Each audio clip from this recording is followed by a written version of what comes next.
यानंतरचा पुरस्कार आहे ग्रामविकासाच्या चळवळीतून जनविकासाचं अभियान चालवणारे डॉक्टर कन्हैया रंगनाथराव कदम यांचं के हर्बलचे डॉक्टर कन्हैया कदम। के हर्बल आणि कृष्णा ज्यूस सेंटर हे नाव आहे एका ध्येयवेड्या शेतकरी कुटुंबाच्या ध्येयपूर्तीचं आणि आत्मविश्वासाचं। कृषी रत्न आणि उद्यान पंडित पुरस्कारानं सन्मानित नांदेड जिल्ह्यात शेतकरी रंगनाथराव कदम यांच्याकडून फक्त शेतीचंच नाही तर समाजसेवेचं बाळकडू मिळालेल्या कृष्णा आणि डॉक्टर कन्हैया या दोन सुपुत्रांनी रंगनाथरावांचा वारसा जपलाय। कृषी उत्पादित मालावर प्रक्रिया उद्योग तर दुसरीकडे शेतकऱ्यांचं आर्थिक, सामाजिक आणि शैक्षणिक सक्षमीकरण करण्याचं काम कृष्णा कदम अविरत करतायत। ग्रामविकासाच्या चळवळीतून जनविकासाचं अभियान चालवणारे डॉक्टर कन्हैया कदम देशाच्या पुनर्निर्माणाचे एक शिलेदार ठरले। के हर्बलच्या या उल्लेखनीय कामगिरीचा साम आरोग्य संपदा सन्मानानं गौरव करताना आम्हाला विशेष आनंद होतोय।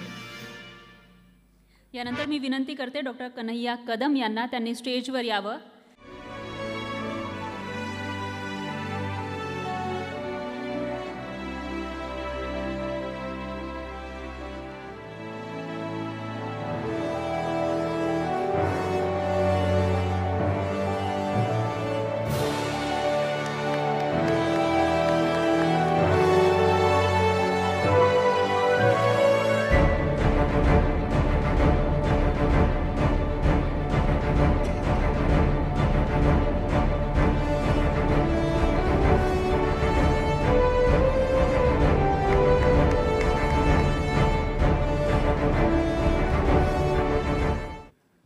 आणि यानंतर आपण सन्मानित करणार आहोत इंदू केअर फार्मा प्रायव्हेट लिमिटेडचे डॉक्टर रामदास कुटे यांना।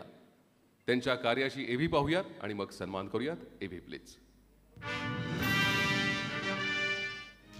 केमिकलच्या अतिवापरामुळे होणारे आरोग्यावरील दुष्परिणाम टाळण्यासाठी डॉक्टर कुटे दाम्पत्यांनी think pure, eat pure and use pure या संकल्पनेतून इंदू केअर फार्मा प्रायव्हेट लिमिटेडची 2005 साली स्थापना केली। 350 आयुर्वेदिक औषधांचं उत्पादन, देशभर वितरण आणि 7 देशांमध्ये निर्यात करत असतानाच 400 जणांना रोजगार उपलब्ध करून दिला।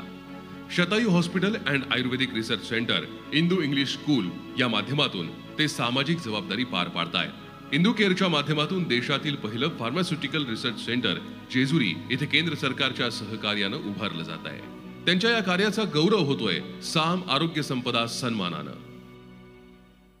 मी डॉक्टर रामदास कुटे यांना विनंती करतो की त्यांनी कृपया मंचावरती यावं।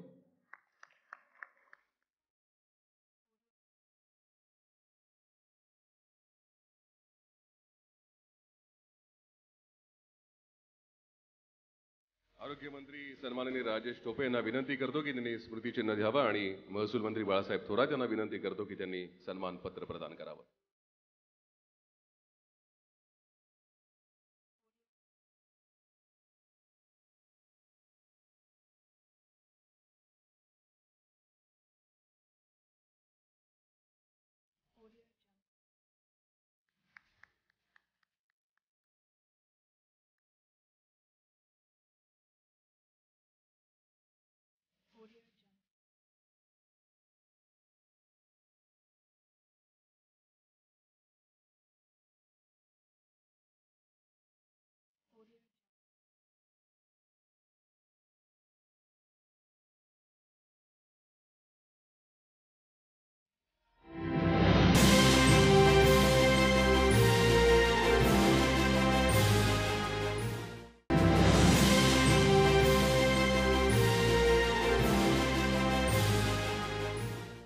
यानंतरचा पुरस्कार आहे मॉडर्न होमिओपॅथी प्रायव्हेट लिमिटेड कोल्हापूरचे डॉक्टर विजय कुमार माने यांच्यासाठी। त्यांनी केलेलं कार्य आपण आधी पाहूयात।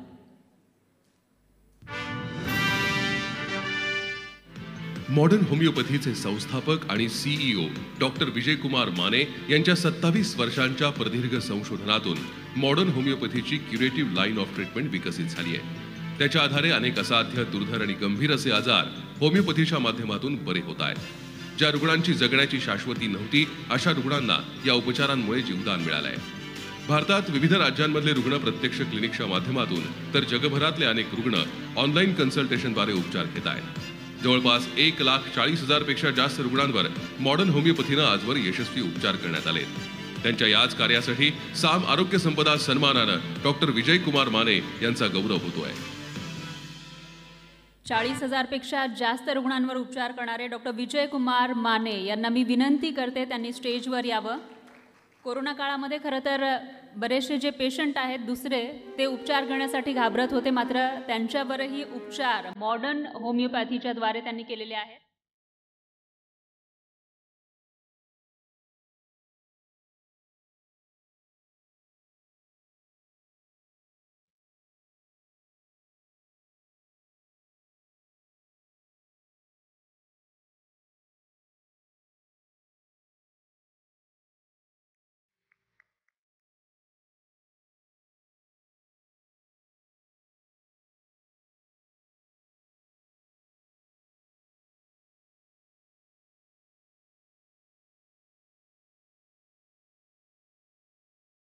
पुढचा पुरस्कार आहे डॉक्टर दत्तात्रय अंगद चोपडे पाटील, मातोश्री होमिओपॅथिक क्लिनिक. यांना आपण त्यांचं कार्य एबीच्या माध्यमातून पाहूयात. डॉक्टर दत्तात्रय अंगद चोपडे पाटील आणि डॉक्टर पूजा दत्तात्रय चोपडे पाटील यांनी होमिओपॅथीमध्ये MD केल्यानंतर कोल्हापुरात मातोश्री होमिओपॅथिक हॉस्पिटलच्या माध्यमातून गेली 17 वर्ष रुग्णसेवा करतायत. ॲलर्जिक सर्दी खोकल्यापासून सिरियस कॅन्सरपर्यंत विविध आजारांवर होमिओपॅथीच्या माध्यमातून ते यशस्वी उपचार करतायत. महाराष्ट्र, कर्नाटक, गोवा आणि इतर राज्यांमधून हजारो रुग्ण त्यांच्याकडे उपचार घेण्यासाठी येत असतात. तसंच देश विदेशातील रुग्णही ऑनलाईन कन्सल्टेशन करून उपचारांचा लाभ घेत आहेत. डॉक्टर चोपडे दाम्पत्याच्या वैद्यकीय क्षेत्रातल्या कार्याचा गौरव होतोय साम आरोग्य संपदा सन्मानानं. मी डॉक्टर दत्तात्रय अंगद चोपडे पाटील आणि त्यांच्या पत्नी यांना विनंती करतो की त्यांनी स्टेजवरती यावं. याला साम टीव्हीच्या वतीनं खूप साऱ्या शुभेच्छा. आणि यानंतरचा पुरस्कार आहे तो म्हणजे डॉक्टर निवेदिता आनंद पवार यांच्यासाठी. कोरोनाचा हा जो काळ आहे तो गरोदर स्त्रियांसाठी अतिशय कठीण काळ होता आणि त्यामध्ये Nivedita maternity home and endoscopy IVF सेंटरनं खूप सारी मदत केलेली आहे. कार्य त्यांचं मोठं आहे. हे कार्य आपण पाहूयात एबीच्या माध्यमातून. निवेदिता मॅटर्निटी होम इथे स्त्रीरोग आणि प्रसूतीशास्त्र तज्ज्ञ म्हणून डॉक्टर निवेदिता पवार रुग्णसेवा करतायत. राज्यभरातून रुग्ण इथे उपचार घेण्यासाठी येत असतात.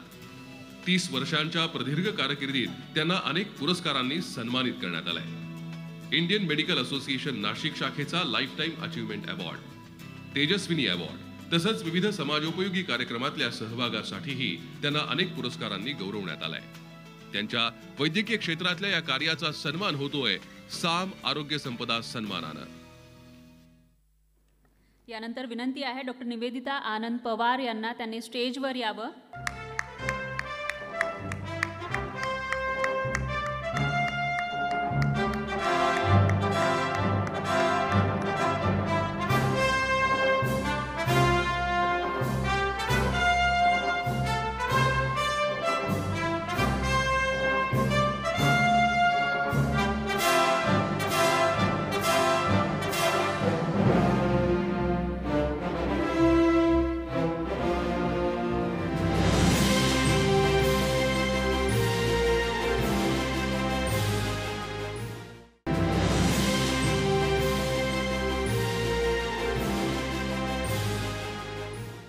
मी सोनाली कुलकर्णी यांना विनंती करतो की त्यांनी आपलं मनोगत व्यक्त करावं. नमस्कार. खरं म्हणजे कार्यक्रमांना जायची सवयच गेली आहे. आज खूप दिवसांनी खूप महिन्यांनी असा कार्यक्रम होतोय जिथे आपण प्रत्यक्ष एकमेकांना भेटणार होत नाही, तर आता व्हर्च्युअल इव्हेंट आपण साजरे करत असतो. पण आजची संध्याकाळ खरंच प्रेरणादायी आहे. सगळ्यात आधी निलेश, मंगेश आणि कीर्ती, तुमचं अभिनंदन. फार छान सुरुवात केलीत तुम्ही आणि तुम्हाला प्रत्यक्ष सादरीकरण करताना बघणं हा जरा आम्हाला स्पेशल अनुभव होता, कारण तुम्ही नेहमी आम्हाला सोशल मीडियावर दिसता किंवा टेलिव्हिजनवर दिसता. आज प्रत्यक्ष बघणं आणि तुम्ही आमच्या कार्यक्रमाची सुरुवात केली हे फार छान वाटलं. आज मला खरंच आनंद होतोय. सकाळ समूहाची मी फार लहानपणापासूनची मैत्री आहे. मी पुण्याची आहे मूळ, त्यामुळे सकाळमध्ये कुठल्याही नाटकाची एकांकिकेची ॲड आल्याशिवाय आपण फेमस झालो आहे असं वाटायचं नाही. त्या काळापासूनचा माझा ऋणानुबंध आहे सकाळशी आणि अर्थातच सामशी. आजच्या कार्यक्रमासाठी एवढी मेहनत घेतली त्यासाठी माझे सगळे साम आणि सकाळचे सहकारी यांचे मी सगळ्यात आधी आभार मानते. संतोष, श्रेयस, प्रसन्न आणि अख्खी तुमची संपूर्ण टीम, मला खरंच कौतुक वाटतं आहे. कारण कुठलाही कार्यक्रम ठरवताना आज आधी खूप टेन्शन येतं आणि अक्षरशः हृदयावर दगड ठेवून प्रत्येकाला योग्य ती काळजी घेण्याचं निवेदन आधी करावं लागतं. माझ्या आयुष्यात फार कमी क्षण असे आले जेव्हा मला असं वाटतं की इथे आपण खरं म्हणजे शेवटच्या ओळीत बसायला पाहिजे होतं. आज रंगमंचावर उपस्थित जे मान्यवर आपल्यामध्ये आहेत त्यांचं काम बघता आपण फक्त प्रोत्साहनासाठी इथे आलोत याची मला संपूर्णपणे जाणीव आहे. बाळासाहेब थोरातजी आणि राजेश टोपेजी या दोघांनी विशेष वेळ काढला आहे. त्यांची किती कामं चालू आहेत याची आपल्याला कल्पना आहे. आज आपल्यामध्ये फार कमी नेते असे आहेत जे आपला पक्ष, आपला प्रांत विसरून स्वतःला कामाला झोकून देतात. राजेश टोपेजी, तुमच्या बाबतीत आम्ही तुम्हाला कल्पना आहेच, तुम्हाला तुम्ही जिथे जाता तिथे सांगितलं जात असेल, पण तुमच्या संपूर्ण कुटुंबासाठी, तुमच्या आईसाठी आमच्यातला प्रत्येकजण प्रार्थना करत होता.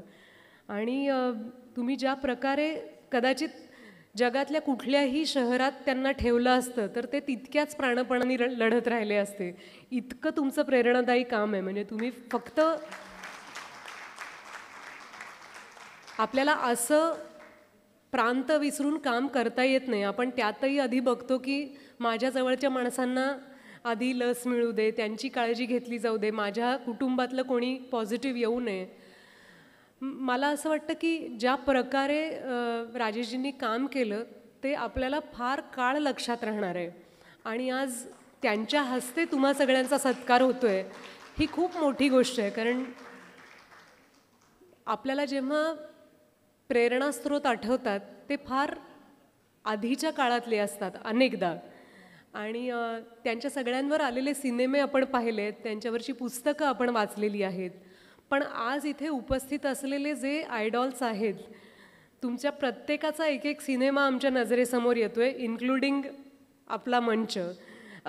हे फार मनाला उभारी देणार आहे.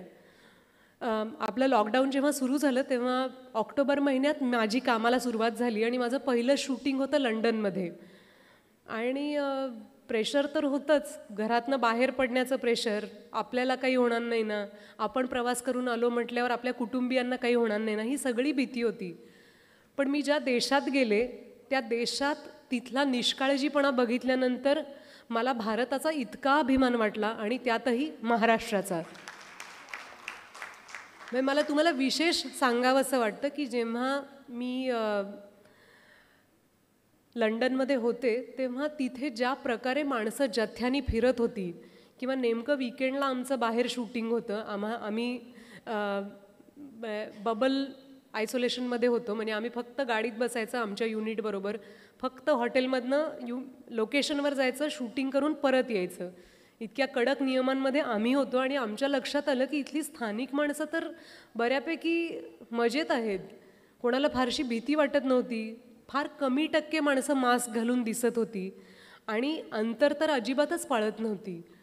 आणि ते झाल्यानंतर मी जेव्हा परत आले भारतात तेव्हा मला इतकं विशेष वाटलं की आपल्या एअरपोर्टला, खरंच मी तुम्हाला सांगते, अक्षरशः एखादं हॉस्पिटल असावं तितक्या गंभीरपणे माणसं काम करत होती, तितक्या शिस्तीने माणसं काम करत होती. आणि पॅनिक तर असणारच, कारण या परिस्थितीमध्ये कसं सामोरं जावं हे नागरिकांना कळत नव्हतं. आणि तरीही कामं होती, कुटुंब होती, आपल्या स्वतःच्या कुटुंबातली माणसं गंभीर पद्धतीने आजारी होती, त्यांना भेटणं गरजेचं होतं, माणसं मृत्यूला सामोरी जात होती. त्या परिस्थितीत मुंबई एअरपोर्टवर मी जी शिस्त पाहिली ती मी कधीच विसरणार नाही. मला एअरपोर्टवर कितीतरी कर्मचाऱ्यांनी ओळखलं, त्यातल्या एक दोघांनी सांगितलं की आपण अंतर ठेवून सेल्फी काढूया. मी काढला सुद्धा मास्क घातलेल्या सेल्फी, पण मला कुणीही सवलत दिली नाही. नाहीतर एरवी आपण पाहतो की कलाकार आहे म्हटल्यावरती टोल नाका असू दे किंवा, मी घेत नाही सवलत, असं समजू नका की माझे मी अनुभव सांगतेय, पण प्रेमाने बोलतात माणसं. कधी कधी पुढे जाण्याची परवानगी देतात. ती अनेक कलाकार ती सवलत स्वीकारत नाहीत, मीही स्वीकारत नाही.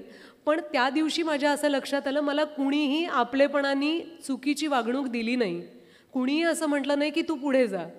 प्रत्येक टेस्ट झाली, प्रत्येक कागदपत्र पाहिलं गेलं, मोबाईलवरचे जे काही डॉक्युमेंट्स गरजेचे होते किंवा जे शिक्के कागदांवर हवे होते ते सगळे तपासले गेले.